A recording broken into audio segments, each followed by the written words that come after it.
የማናስበውና የማናስተውለው ነገር ከሊናችን ይርቃል። ለዚያ ነው የማያስባቸውና እግዚአብሔር የማያስተውላቸው ሰዎች ከእግዚአብሔር ፊት የራቁ ናቸው። እግዚአብሔር በሁሉ ቦታ በእግዚአብሔር ፊት እያሉ ግን እግዚአብሔር የሌሉ ብሎ ይተዋቸዋል። አያውቃቸውም። ገርማቸዋል። እግዚአብሔር ሁሉን የሚያውቅ ሁሉን አዋቂ ሁሉን የሚያይ በሁሉ ስፍራ ያለ ነገር ግን በሁሉ ስፍራ እያለ የማያቸው ሁሉ ቦታ እያለና ሁሉን እያወቀ የማያውቃቸው ሰዎች አሉ። ጸልዩ ወሰአሉ ለነሂ ከመ ያርኅ እግዚአብሔር አናቀጸ ቃል ወጸልዩ ሊተ ብዙኃ ከመ እክስት ወዘክርስቶስ ምስጢረ በከመ ይደልወን የንግር። ሰማያዊ የሆነውን የጌታችንና የአምላካችን የመድኃኒታችን የኢየሱስ ክርስቶስን ቅዱስ የሆነ ቃል እንድንማማር በቸርነቱ ለሁላችንም የቃሉን ደጅ የልቦናችንን ጆሮ ሊከፍትልን ጸልዩ። ይልቁንም ልናገር እንደሚገባኝ መጠን ብቻ እንገልጠው እኔንም በጸሎታችሁ አግዙኝ። እኔ ለደካማው ባሪያ ተናጋሪ አንደበት፣ ለእናንተ ለአገልጋዮቹም ሰሚ ጆሮ፣ አስተዋይ አእምሮ፣ ውሳጣዊ ልቡና፣ መንፈሳዊ ሰብዕና እግዚአብሔር በቸርነቱ ያድለን። እውቀትን ከምስጢር ጥበብንም ከማስተዋል እያስማማ ለፍጥረት ሁሉ እንደ በጎ ፈቃዱ ማስተዋል የሚሰጥ ጥበብን የሚገልጥ ልሳነ ዓለም ከሳቴ ምስጢር አምላካችን አንዱ እግዚአብሔር መንፈስ ቅዱስ የራቀውን አቅርቦልን የረቀቀውን አጉቶልን የተሰወረውን ገልጦ የተከደነውን ከፍቶ እንድንረዳ ይርዳን። ለጥይተ አምሳል ምን አምሳላት ከምሳሌዎች ሁሉ ምሳሌ ታጣላት።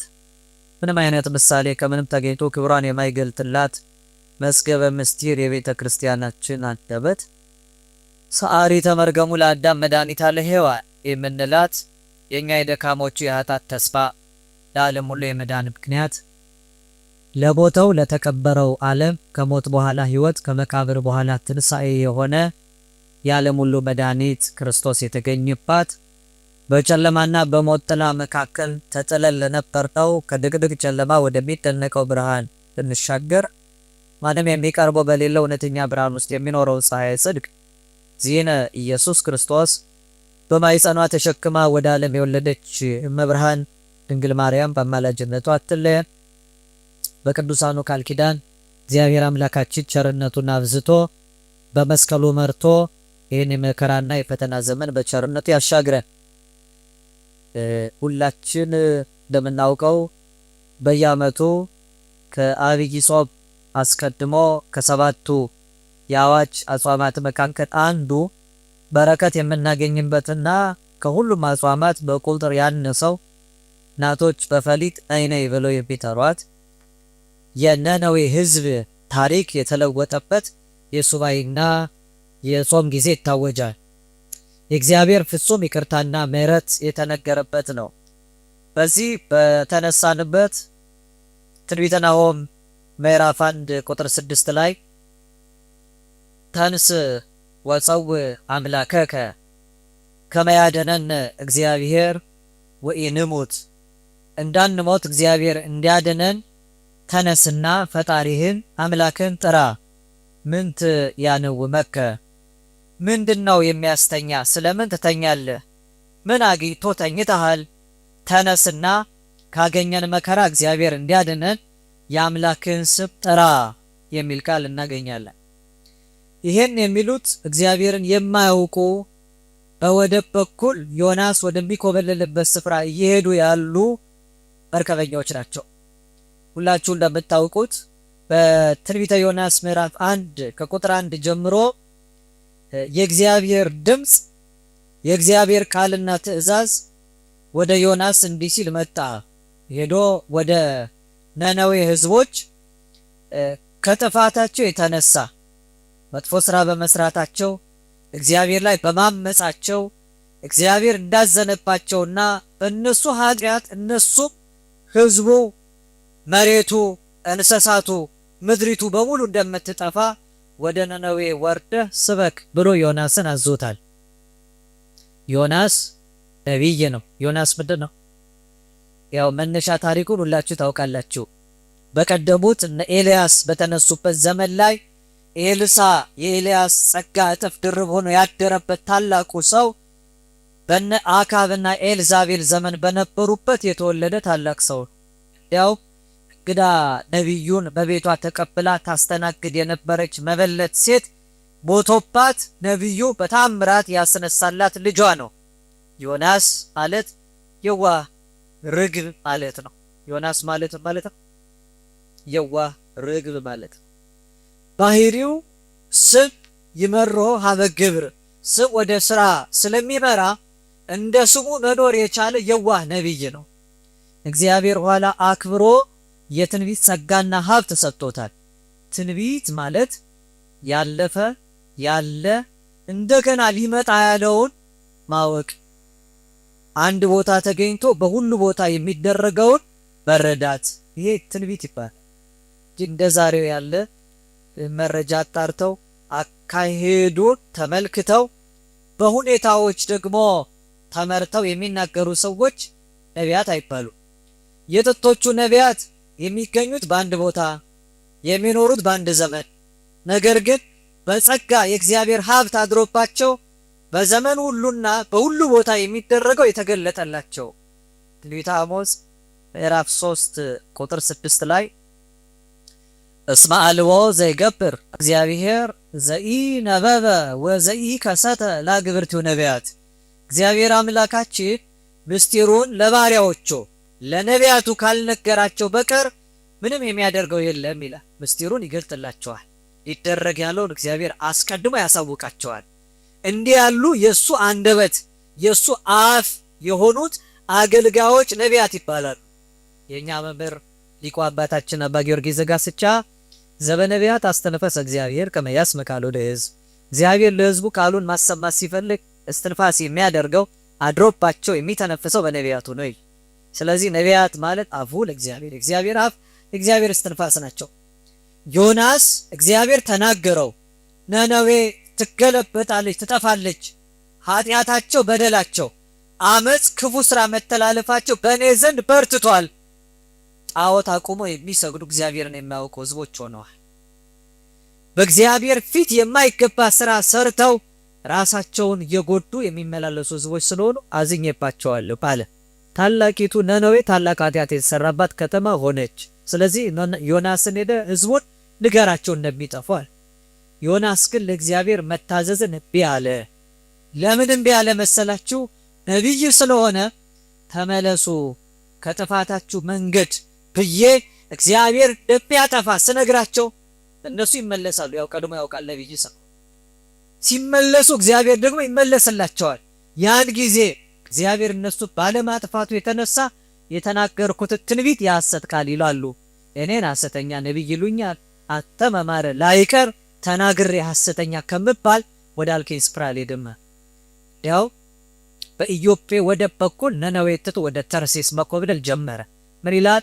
ወትሐቃ ዮናስ እምገጸ እግዚአብሔር፣ ከእግዚአብሔር ፊት ዮናስ ታጣ ይላል። ዮናስ ከእግዚአብሔር ፊት ኮበለለ፣ ከእግዚአብሔር ፊት ጠፋ ይላል።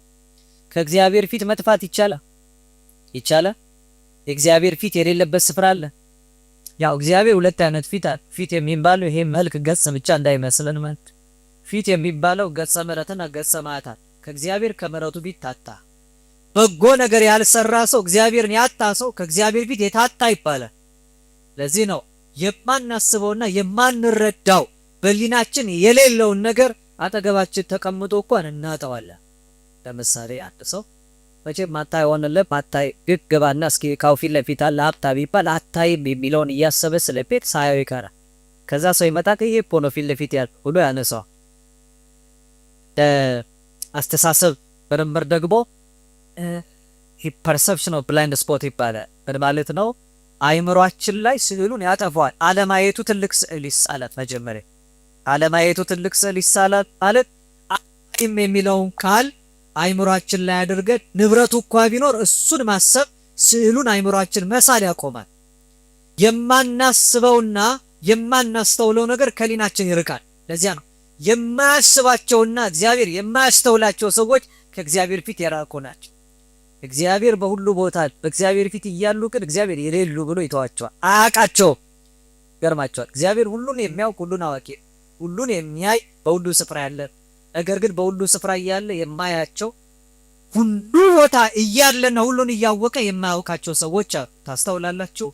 በማቴዎስ ወንጌል ምዕራፍ 25 ላይ ከ10 ቆነጃጅት መካከል 5ቱ ልባም መቅረዙ ላይ ዘይት ኖሯቸው መብራታቸውን አብርተው የገቡ ናቸው። 5ቱ ግን ዘይት ያልነበራቸው ናቸው። መብራት ስለሌላቸው መብራታቸውን ሲጠፋባቸው ዘይት ፍለጋ ወደ መንደር ሄደው ሲመለሱ አዳራሽ ተዘግተው ሙሽራውን እንዲያስገባ ሲለምኑት እንዲህ አላቸው ይላል፣ አማን አማን እብለክን እያመረክብ እውነት እውነት እላቸዋለሁ እኔ አላውቃችሁም አላቸው። ሁሉን የሚያውቀው ሙሽራ ጠርቷቸው ድብተኛ ሆነው ነገር ግን አላውቃችሁም አላቸው። የማያውቃቸው የማያያቸው ከፊቱ የሚጠፉና የሚታጡ ሰዎች አሉ። እግዚአብሔር በአማልክት ማህበር መካከል ቆመ ይላል። ኃጢአተኛ ባለበት ስፍራ እግዚአብሔር አይቆም፣ ኃጢአተኛም እግዚአብሔር ፊት መቆም አይቻል። ለዚህ ነው ዮናስ አልታዘዝም ስላለ በእግዚአብሔር ሕግና ትእዛዝ ላይ ስላመፀ ከእግዚአብሔር ፊት ታጣ ይላል። ከእግዚአብሔር ፊት ቆመለ።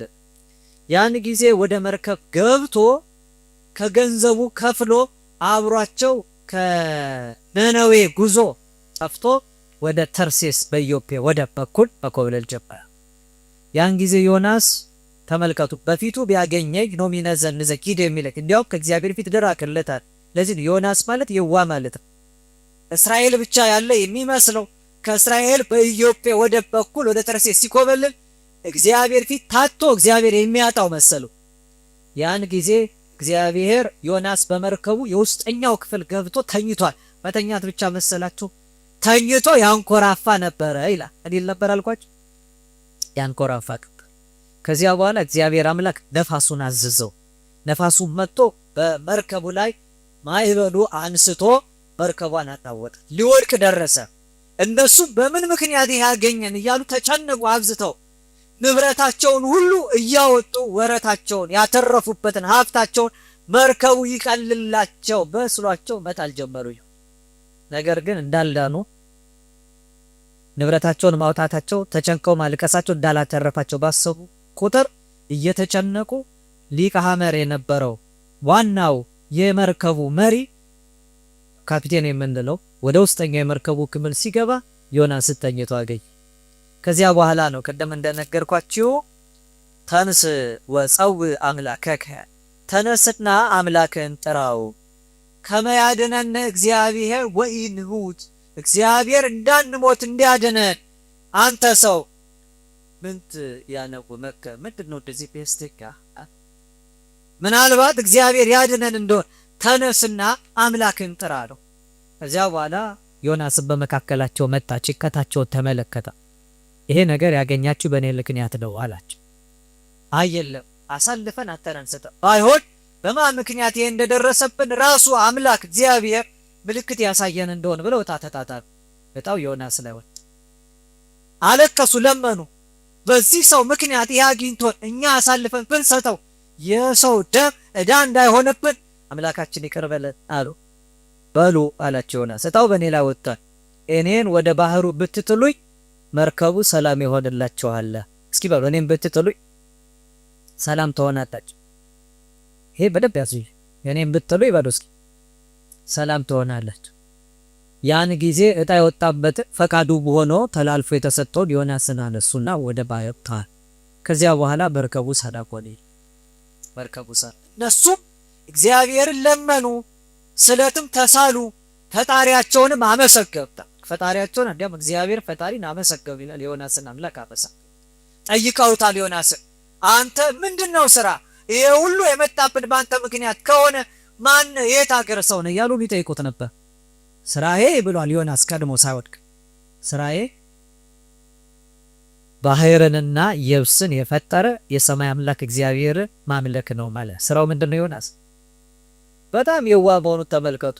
ፊት ለፊት ስላገኘ ነው ሚነዘንዘ ብሎ በባህር የሚሄደው አምላኩ ግን ባህሩንም የብሱንም የፈጠረ ነው ብሎ መሰከረ። ስራዬ እኔ ከዕብራውያን ወገን ነኝ፣ ከዚህ ዘር ከዚህ ነገር ተብዬ ግን ማልጠራ ሰው ስራዬ ካላችሁ ትልቁ ስራዬ እግዚአብሔርን ማምለክ ነው። የእናንተ ስራችሁ ወደ ስራችሁ አንደኛ ቲሞቴዎስ መልእክት ምዕራፍ 6 ከቁጥር 6 እስከ 8 እንዲህ ተብሎ ተጽፏል። ለነሰ ተግባረነ አቢውቅቱ የኛ ስራችን ታላቁ ስራችን ምንድነው መሰላችሁ? ፈሪሃ እግዚአብሔርን መፍራት፣ እግዚአብሔርን ማምለክ፣ እግዚአብሔርን ማመስገን። እስመ አልቦ ዘአምጻእነ ውስተ ዓለም ወደዚህ ዓለም ምንም ይዘን የመጣነው ነገር የለም። አልቦ ኢንክል ነሲአ እንዴው ከዚህ ዓለም ደግሞ ምንም ልንወስድ እንኳን አልተፈቀደልንም። ትልቁ ስራችን ዋናው ተግባራችን እግዚአብሔርን ፈርቶ ለሕጉ ተገዝቶ መኖር። ስራዬ እግዚአብሔርን ማምለክ ነው። ነገር ግን እግዚአብሔርን አላመለክም። ያመልከው ሰው እግዚአብሔር ይታዘዛል። እግዚአብሔርን አመልካለሁ የሚል ሰው ለትእዛዙ ይገዛል። ለእግዚአብሔር ያልታዘዘ ለትእዛዙ ያልተገዛ ዮናስ ወደ ባህር ሲጣል እግዚአብሔር ያን ጊዜ የባህር አሳ ነባሪን አዘዘው ይላል። አሳ ነባሪውን መታ፣ አፉንም ከፈተ፣ ዮናስን ዋጠ። ውሃ እንዳያገኘው አድርጎ በሆዱ ውስጥ ዮናስን እግዚአብሔር አምላክ በአሳ ነባሪ ሆድ ውስጥ ደበቀው። ዮናስን በዚያ በጥልቁ ውስጥ ሆኖ 3 መዓልትና 3 ሌሊት ያለቅስ ጀመረ። ከዚያ ያ እባብ ከእግዚአብሔር ታዘዘና ወስዶ ነነዌ አድርሶ ዮናስን ተፍቶታል። ዮናስን በዚያ መካከል ስብከቱን ሰብኮ የእግዚአብሔርን ሕግ ፈጽሟል። ወደ መነሻችን እንመለስ። በመነሻ ኃይለ ቃል ታላቁ የመርከቡ አለቃ ዮናስን የተናገረው ንግግር ዛሬም ሊቀ ሐመር የተባለው አምላካችን ፈጣሪያችን ወደ ጥልቁ ወርደን አንከላፍተን ለምንተኛ ለሁላችንም የተሰጠ መልእክት ነው። ምት ያለው አከብ ምንድነው የሚያስተኛችሁ? ምክንያቱም አሁን እንደምትመለከቱት ወጀቡ ብዙ ነው፣ ማይበሉ ብዙ ነው፣ ነፋሱ ብዙ ነው፣ መከራው ብዙ ነው፣ እንግልቱ ብዙ ነው፣ ስቃዩ ብዙ ነው፣ ሞቱ ብዙ ነው። በዚህ ሞት መካከል ግን በጣም ብዙዎቻችን ምንም እንዳልተፈጠረ አስበን ተኝተን እንነሳ። ምን ያስተኛችኋል? የሚተኛ ሰው እንዲነቃ የሚነገረው የመቀስቀሻ መልእክት ነው። ይሄ የቤተ ክርስቲያናችን የዕለት ትምህርትና አዋጅ ይሄ ያው ተሰማላችሁ። መጥቅ ይደወላል። ደውል ማለት ፖሊሲያን ሰጣችኋል አይደል? ደውል ማለት ለተጋቡ ብቻ አይደለም የሚደወል፣ እኛን ለማንቃት ሐሳባችን ለማቅናት ተሰብስበን መተን እኮ ቅዳሴው መካከል ላይ በብዙ አዋጅ፣ በብዙ ትእዛዝ፣ በብዙ ምሪት ህይወታችን ሊስተካከል ደውሉ እየተደጋገመ ይደወላል። ተመልከቱ። ጻኡ ሲባል ይደወላል፣ ለማውጣት ትእዛዝ ተሰጥቶ። እግዚኦ ሲባል ይደወላል፣ እያንዳንዱ ሰው ተነስቶ እጁን ዘርግቶ ወደ ፈጣሪው ለመጮህ። ከቤተልሔም ስጋውና ደሙ በትንሹ መጥቅ እየተደወለ በቅዳሴው ተጋቡ ይደወላል። ለፍታት ይደወላል። ቤተክርስቲያን አዋጅ ሲኖራል፣ ጥሪ ሲኖራት፣ ምእመናን ሲሰበስብ ደውል ይደወላል። ይሄ ደውል ምንት ያነውመክሙ ምን ያስተኛቸዋል ተነሱ የሚል አዋጅ አለ። ያው የተኛ ሰው መቀስቀስ አለበት። መቼም የተኛ ሰው የሚቀሰቀሰው አውቆ የተኛ አይደለም። አውቆ የተኛን መቀስቀስ በድንጋይ ላይ ውሃ ማፍሰስ ይላሉ አባቶቻችን። በድንጋይ ላይ ውሃ ማፍሰስ ማለት ድንጋዩ የሚጠጣው የሚረባው ነገር የለም፣ ውሃው የሚባክል ለድንጋዩ በርባና ይየው። አውቆ የተኛን ሰው መቀስቀስ እንደዚህ ነው። አውቆ የተኛን መቀስቀስ ድንጋይ አለት ላይ ውሃ እንደማፍሰስ